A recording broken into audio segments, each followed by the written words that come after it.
In a quiet recording studio tucked away in the heart of downtown Los Angeles, where the whir of traffic outside faded behind soundproof walls, two men sat in silence. Not the kind of silence born from awkwardness, but the kind that precedes something real. Something unscripted. One of them was Jake Callahan, 28 years old, the face and voice of Truth Unfiltered, one of the most downloaded podcasts in the country. Jake was smart, fast-talking, and razor-sharp, a product of the internet age, with a gift for turning controversy into currency. His podcast had built a reputation for dismantling institutions with bold questions and cold logic. He had challenged politicians, CEOs, religious leaders, but today, his target was different. Sitting across from him was a man who seemed to defy the momentum of the world around him. Colonel Henry Campbell, United States Marine Corps, retired. His hair was close-cropped and gray, his posture perfectly upright without seeming rigid. He wore a simple dark blazer and no medals.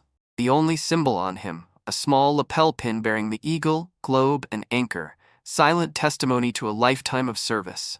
His hands were folded gently on the table in front of him. His expression, unreadable. Jake leaned toward the microphone, his voice as smooth and calculated as ever. Welcome back to Truth Unfiltered, where we question everything and take nothing at face value. Today's conversation might challenge a few beliefs, and that's exactly what we're here for. Sitting across from me is Colonel Henry Campbell, a retired Marine who led combat operations during Desert Storm. Colonel, thank you for joining us. Thank you for the invitation, Campbell replied. His voice was calm, low, and carried the subtle authority of someone used to speaking in briefings where every word mattered. Jake leaned in further. Let's get right to it. Many in my generation, and a good portion of this audience, don't see the military the way our parents did. We're not convinced that modern warfare is necessary. Some would say it's just a political tool now, a holdover from a more violent time. Colonel, isn't the idea of service just outdated? The question landed like a stone in still water. Campbell didn't flinch. He didn't raise an eyebrow or lean forward with rehearsed rebuttal. He simply looked at Jake for a long moment. Not with judgment, but with the quiet patience of someone who had seen more than he wished to remember. Then he asked a question of his own. Jake, do you know what lingers with a soldier long after the last shot is fired? Jake blinked, caught off guard. PTSD? He replied, a hint of irony in his tone. Campbell's lips curled, not into a smile, but something close to it. Partly, but no. What stays is humility, respect, and a deep understanding of what it means to give something up so others don't have to. Jake opened his mouth, then closed it again. For the first time, the man known for tearing apart ideas with sharp logic found himself unsure where to go next. Campbell continued, his voice even, deliberate. On the battlefield, you don't fight for politicians or policies. You fight for the Marine next to you.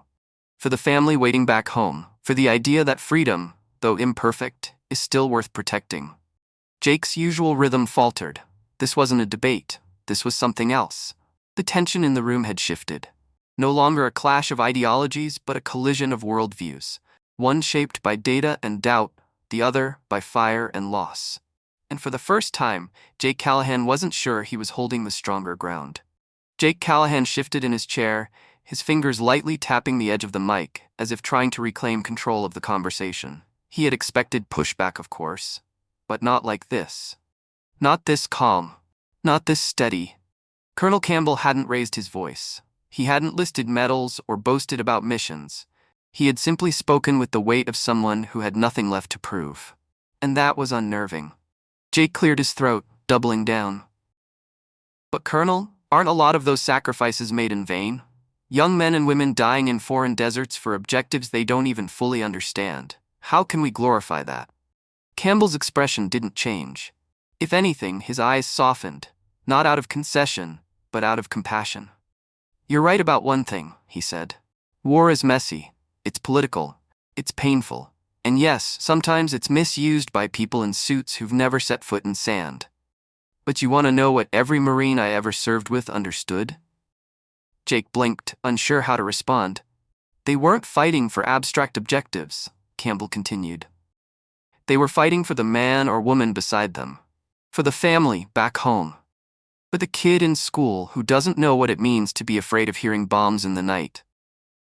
He leaned forward, his voice now quieter, yet somehow heavier. I've seen a 19-year-old throw himself over a grenade to save his team. I've held the hand of a dying sergeant whose last words were, "Tell my mom I'm not scared." You can disagree with the war, Jake. That's your right. But don't you ever question the heart of the people who go anyway. The studio fell into a sudden stillness. The kind of silence that doesn't ask for permission. It demands reflection. Jake looked down at his notepad, the bullet points suddenly feeling hollow.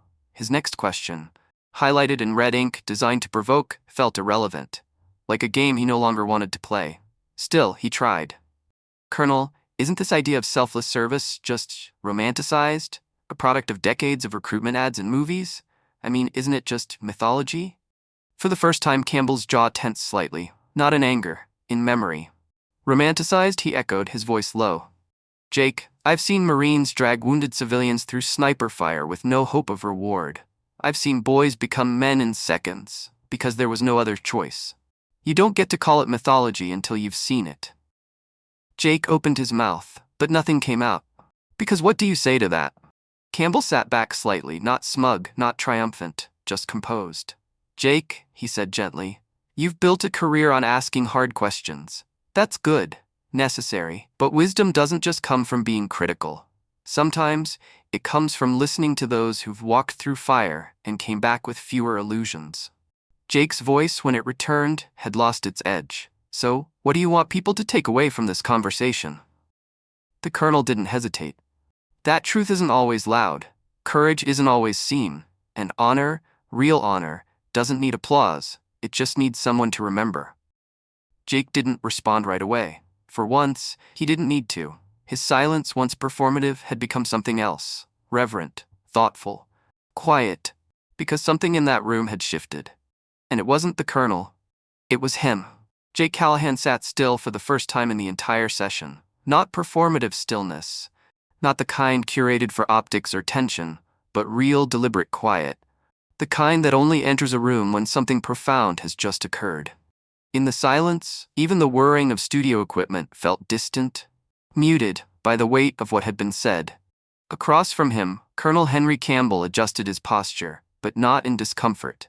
He was simply returning to parade rest, instinctively. Composure wasn't a performance for him.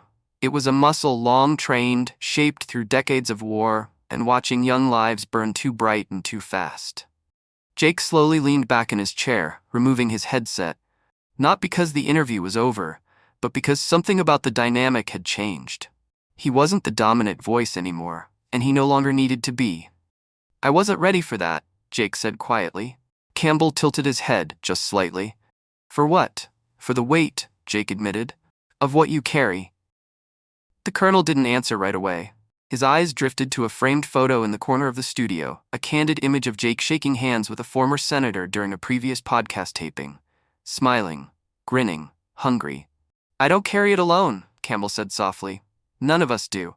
We carry it for each other. For the ones who never made it home, for the ones who did, but never really returned. Jake followed his gaze and then looked back at him. Is it always there, even now? Always, Campbell nodded, but you learn to live with it, to use it. Sometimes it becomes your compass. Sometimes it just aches. A silence stretched between them. This one was different. Not awkward, not defensive. It was filled with mutual recognition.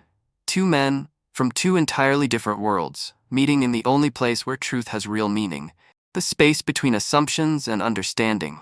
Jake sat forward again, resting his forearms on the desk. Can I ask you something personal? You can ask, Campbell said with a faint smile. Jake hesitated, then asked, do you regret it? The service? The years? The sacrifices? Campbell looked down, folding his hands. When he looked back up, his eyes were clear. No, I regret things that happened. Yes, lives lost, mistakes made, but I don't regret serving.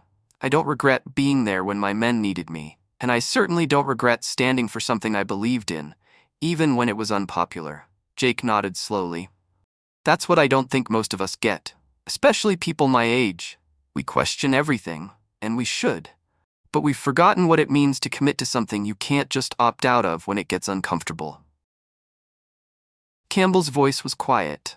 That's what makes it service. A beat passed. Jake glanced at the monitor beside him. The live stream's comment section was exploding, not with outrage, but with an unfamiliar tone for his audience. Reverence. Never heard a Marine speak like that before. Didn't expect to cry listening to this. This man's not just a soldier, he's a philosopher in uniform. Jake smiled faintly. You've probably just dismantled a few worldviews today. Campbell chuckled. That was never my intention. I didn't come to debate, I came to offer perspective. What people do with it, that's up to them. Jake stood up, surprising himself. The colonel stood too. They shook hands. No cameras rolling now, no angles being calculated. Just a genuine, firm handshake between two men who had walked into a room as opponents and would leave as something closer to equals. Jake didn't let go immediately. Colonel, I'll be honest. I brought you on because I thought I'd win the argument. I thought I'd corner you with stats and sound bites. But now... He paused, searching for the right words. I think I just witnessed a kind of strength I've never known existed. Campbell looked him in the eye. Then it was worth it. They both sat back down. The red on-air sign had quietly dimmed. Do you mind if we keep going? Jake asked.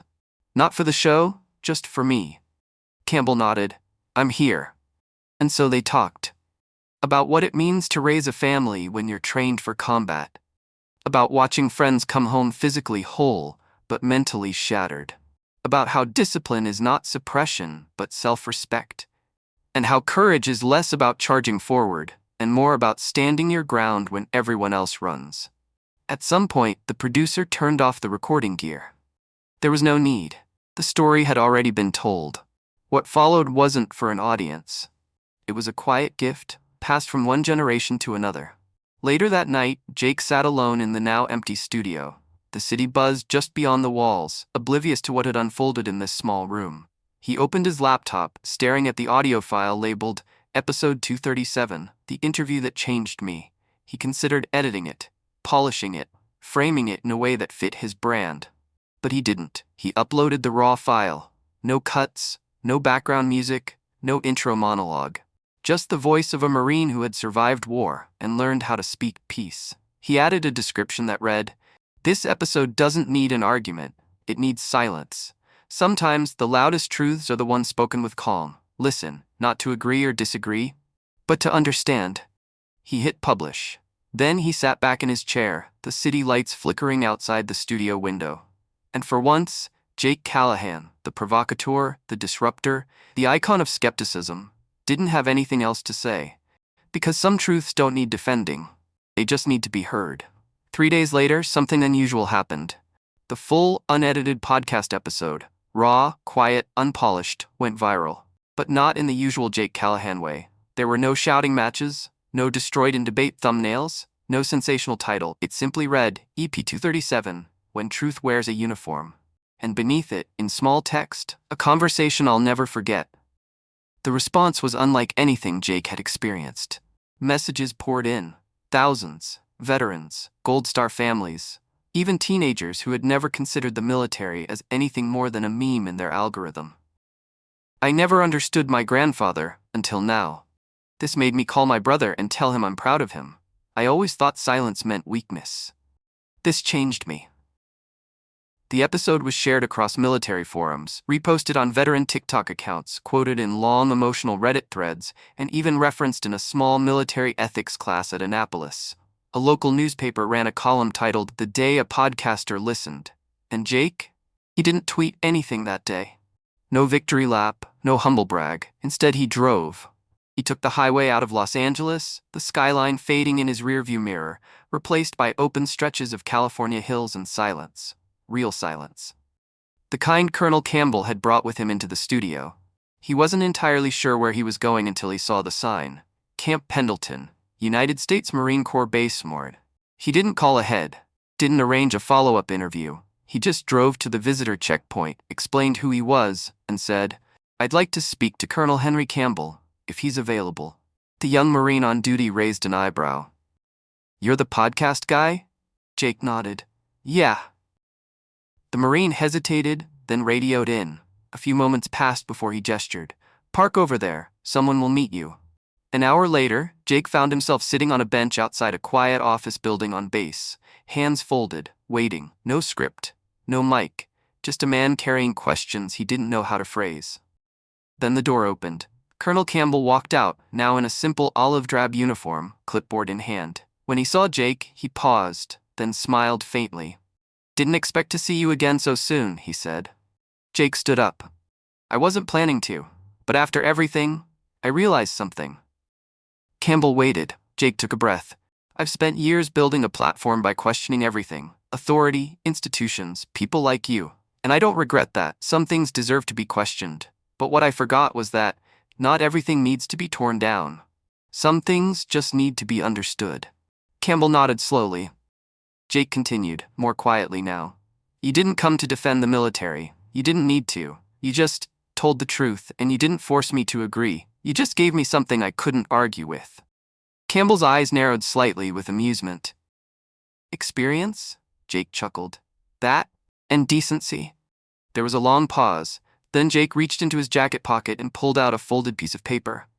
It wasn't a script or a statement. It was a handwritten letter. Simple, honest. "I wrote this for the families of those you mentioned, the ones who never came home. If you think it's appropriate, I'd like you to pass it along." Campbell accepted it silently, unfolding it and scanning the first few lines. Then he looked up. "I think they'll appreciate it." Jake nodded, then looked around at the base. At the quiet discipline, the slow rhythm, the dignity in the background. "I never realized how loud I was," he said.